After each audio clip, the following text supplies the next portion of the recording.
तर नमस्कार मित्रांनो, तर तुम्हाला तर माहीतच असेल की मी आलेलो होतो माझ्या मामाच्या गावाला. तर इथे मी तुम्हाला पूर्ण अशी प्रोसेस दाखवणार आहे की गाईचं दूध काढण्यापासून तर ते डेअरीमध्ये कसं जातं हे मी पूर्ण या व्हिडिओच्या मदतीने सांगणार आहे.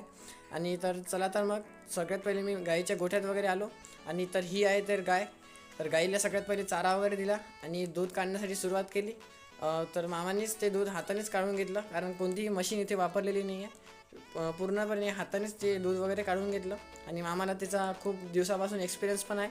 नंतर जे पण दूध झालेलं होतं तर त्याच्यातलं अर्ध दूध आम्ही काढून घेतलं आमच्यासाठी सर्वांसाठी. आणि नंतर डेअरीमध्ये जाण्यासाठी निघालो.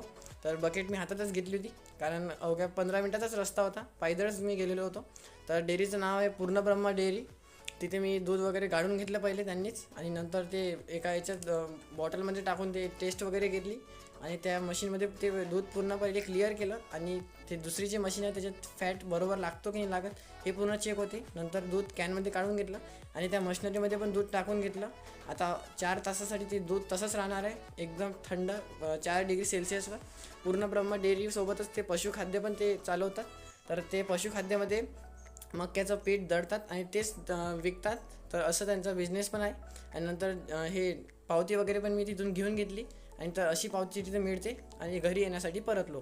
तर असा होता हा माझा मिनी ब्लॉग. तुम्हाला ब्लॉग आवडल्यास लाईक आणि सबस्क्राईब